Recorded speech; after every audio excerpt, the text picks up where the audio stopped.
So at this moment in the radio, we're with a very important figure from the rock industry right there in the United States, but he's not from there, of course. He's from the more Middle East, from Armenia. He is an immigrant, an activist, a musician, a composer, lyricist, everything. Whatever you call him, he is, and he has done everything. So it's Serj Tankian. You know him best from being the vocalist and the leader of System of a Down. So thank you so much for being here with us in the radio station, for talking about this new book, amazing book, Down with the System. And one thing, congratulations and thank you for being the soundtrack of our lives. Thank you so much, Mateo. It's my honor to be on. Serj, I want to start understanding maybe a little bit, why was this the right time of writing this book, this memoir? I don't know if it was the right time. you know, I had someone call an agent, a literary agent in London, who was interested in a memoir. And I had another idea of a book, and we put the two ideas together and it became a memoir of sorts. My idea was a bit more of a philosophical book between the philosophy of the intersection of justice and spirituality. And so it became a memoir with all of those lessons kind of coming out, blooming out of the book. So it's a different than usual rock memoir in that sense, but it's also still a memoir. Yeah. And Serj, what would you say maybe is the difference at the time of writing lyrics for a song and writing a book regarding that you're sharing your thoughts and your own story? You're telling a story to people. Lyrics are more akin to poetry. And, writing political articles, as I've been over the last decade or so, is a bit more in the realm of long form prose writing in terms of a book. So I would, they're quite different. Lyrics are repetitious generally, and a repetitious book would be anthema to a writer's career. So it's quite different, I think. And Serj, you have educated a new generation about something that happened more than a century ago, that it's the Armenian genocide, Something that has been done as well with the Holocaust, but not with this genocide. But as a political activist, what do you think about the current situation all over the world with these wars? I ask about, why do we not learn despite these efforts? What do you think that maybe it's happening? We're disconnecting or maybe not progressing? Yeah, I think we're regressing as humanity. I mean, levels of investment in education worldwide have been declining since the 1980s, especially in the US, in the West in general, I would say. When you lower the value of education within a society, it's easier to guide, misconstrue, lead, trick, the populace. And we are in very dire times historically with, it's an existential threat that the times that we live in, both in terms of the climate catastrophe that we're facing, as well as the man-made wars that we are living through, some of which have nuclear resonance, very, very difficult times, I think. As an activist, it is, it is the worst. It's like there's a lot of things to be angry about, a lot of things to fight for. And I think you see a lot of young people doing so, and trying to make their voices heard. And it's mind-boggling to me how, kind of like the first few world wars, all these associations of nations have gotten themselves into this kind of downward spiral of war. What's happening in Ukraine and Russia is very threatening to the rest of the world regionally, I think, and to the rest of the world. And the same with Israel and Palestine. There's for the grandson of a genocide survivor from the Armenian genocide to see after the Holocaust, after Rwanda, after East Timor, after Sudan, to see genocides happening today is absolutely mind-blowing. We haven't learned, we're devolving, And it is up to, our new society, I guess, your generation, to really reverse all of this. And they've really fucked shit up, you know? Yeah. And I want to talk about another pivotal moment on your career, on your life. That was that time of the 9/11, because tragedies have been all over the world every time. Because you topped the charts on that day when that thing happened, on that week. And of course, the song, the record got banned and everything. What are the chances of that unfortunate coincidence being related to the title of toxicity, because the city was toxic right then. I know that you composed it right there back in LA, sitting looking to the city on the beach and everything, but I don't know, how do you interpret that, how do you read that, being that coincidental, talking about Chop Suey, the lyrics that of course talk about something bad, the angels dying, and the title of the record, Toxicity, and it was toxic at that time. So what do you think about that coincidence that happened that day and to you? Pretty crazy, because of the week of 9/11, Clear Channel had banned our single, Chop Suey, off the radio.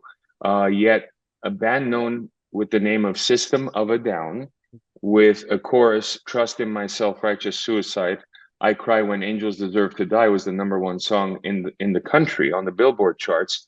And, as you well pointed out, the record called Toxicity. I was talking to Rick Rubin about this on his podcast, Tetragrammaton.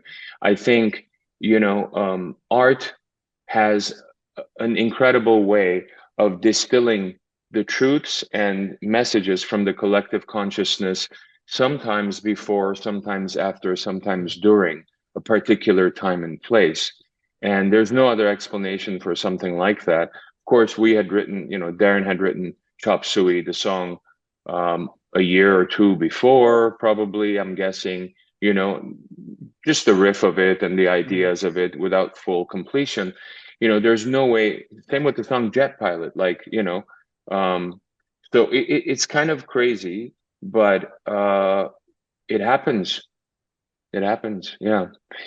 And at the time, we got a lot of hate for publishing an article I had written called Understanding Oil, Yeah. which was put on the band's website the day after 9/11 or 2 days after. And it was basically a way of trying to understand the geopolitical kind of sources that may have created a horrible atrocity like 9/11, and to take responsibility where responsibility lay for U.S. geopolitics.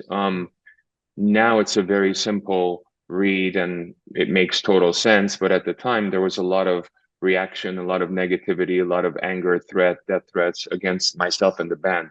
Very difficult times. That's Yeah. how I start the book, because I want people to understand that irrespective of being in a democracy, the truth is the first casualty of war at all times. Yeah, that's right, because it's such a punchy start for the book, because you got it stuck with the reading immediately, because many people doesn't know that, I didn't know that. I didn't remember that time. I was too little, too young from that time. So it was incredible to read that and to understand that and to see the coincidence. Like, you ask yourself, hey, what are the odds of that kind of thing happening? And talking about odds, the story of the song, how it was conceived, because when I see Rick Rubin talking about it, it was amazing. It blew my mind when you found that sentence on a book. Yeah. It was amazing how that happened, because you were stuck. You told that on the book as well. So how that thing happened, it's amazing that you found the perfect phrase for that line. I think when the saying goes that when you're walking on the right road for your life, for your vision, the universe will always conspire with you. And that is one good example of it, that, we were working on that song in the studio with Rick Rubin, and I had written the verses for the song, and Darren had written the chorus for the song. And I was trying to figure out what the middle eight part should be lyrically. And because the song is so erratic, wake up, grab brush and put, like all that, very much kind of like a daily life of an erratic person, and then a beautiful chorus, trusting my self-righteous suicide, which can mean many, many things. And then the second verse is like again erratic, but different. And as you get into the middle eighth, you're trying to understand what is this song is about. What are we writing about? And so we went to his house, and he had a big bookshelf, a big library, and he said, just point to a book and pick it up. And pointed, picked it up, opened to a random page, put my finger on a random, letter or sentence, and it was the middle eighth. It was, Father, why have you forsaken me? And now the song, the self-righteous suicide, became biblical suddenly, because that's not what we were thinking, but it just became so much more universal. And as soon as I touched it, I looked at the words, I looked at Rick, and my body started to I had goosebumps everywhere, because it was just like the universe telling you, here you go, dummy, this is what it's about. It was beautiful. Yeah, it was amazing. I couldn't believe it. It was so incredible when you read that story, saw that story, and you read it on the book, because the book has those things, the stories behind everything, your passage and your trip, of course your story behind right there in your country, Lebanon and Armenia, and everything, your grandfather, your parents, and everything, going to LA. But you have the other things that are musical, the thing with Gene with the first album, with Muse. It's amazing what you go on a trial and you go on a journey, but you talk different things at the same time, but you I don't know, you connected so well that it's amazing, because you got stuck. I read the book on one sit, period. Really? I got straight. Yeah, I got straight with the book. Insane. Yeah, that's a long sit. Yeah, That's because amazing. I love it. I love it because I get stuck with that, with everything. How do you handle everything? And you told your story, and you told the story of the world, and then you talk about the story of the band, and it's incredible. How do you manage to talk about different things, but being so cohesive, so coherent, and it's incredible. It's amazing. I love that. Thank you so much, Mateo. I think, the process was daunting. It was very long. And from day one, the stories were the easy part, because they're all there in your mind, right? How to organize them was the difficult part for me. And I had a lot of help, to be honest, to help organize the stories. And, the way that I did it was very much vocal. I was basically recording all my stories like an interview, like with you, like this, but specific stories, long length, and recording them and then transcribing them, and then trying to decide how to fit them into chapters. And your beginning and ending sometimes changes, but trying to keep a chronology of time period, researching the time period, because the mind is not very chronological. You remember something and you're like, was that first or did that happen first? So there was a lot of research with that, and researching family and stuff with my parents, my grandparents. Luckily, with my grandfather, we had transcripts of huge interviews we had done for an organization that interviews survivors of the Armenian genocide. And so we were able to dig into those transcripts and be able to help tell his story properly. So it was a lot of work. It was very long form, obviously, but I'm so glad that you think it's very coherent, because that was the tough part. Yeah, it is. I love it because you got me there, telling the story and talking about music and the band and this person and these people and Rick and the guest, and your personal stories and meditation. I don't know. I got there, and I want to keep going. One thing ended, and then came other, but it got you and didn't let you out. So wow, that's amazing. That's incredible. That's amazing. I'm honored that you read it on one sitting. That's unheard of. Oh, it's good. I don't know. It was such a good reading, and you got to learn a lot about, because as a fan of System, I was pretty young when I got the first time to hear to System. Of course, it's as I told you in the first of the interview, it's the soundtrack of my life. I grew up with System. I grew up with them, beautiful. so that was incredible. And I want to talk about that thing about the luck. The odds, the things that happen that maybe you can't see ahead. For example, I loved when you talk about the Passion of the Christ. I couldn't believe what I read, because I would have thought that you could done a great job scoring the movie, and it's Mel Gibson. But it wasn't your decision. So And I don't know if they were going to let me score the whole film, probably not, but they definitely wanted me to work on the music with probably with the composer. You know, it's very interesting to me that, you know, the reason I wrote that story in was because conflicts of interest in the music industry are very, you know, are everywhere, you know. Sometimes managers do the job of agents, lawyers, and like they take on a lot of stuff. There are managers that own record companies, for example. They're both the manager and the label and stuff. It's very common, conflicts of interest in the music, conflicts of interest in the music industry. So I wanted to point that out, that without vilifying anyone, that these things do happen, and it was a shock to me as well. And there's more stories like that that I haven't even told, but I just wanted to bring up, you know, a couple of, you know, ones that really the sordid tale of the music industry, you know. And I will read those stories again if you release a second part of the book. I would love to get a chance to read on that and understand that and know that, because that was something that struck me, and I didn't know that you can't find that anywhere. You have to read the book. There's no on internet. So wow. And I want to ask you about those times, those periods, because you talk about a lot of system, the band members and everything, the process, what did you go, the fights and everything. It's too, I don't know, too satisfying to get to know the story of a band on the inside, you know, because we only see the good things. You haven't released a new album since 2005. I know that in back 2020 you released 2 singles for a good cause. Kudos for that. That was amazing. But what would you say, Serj, that is the future of the band?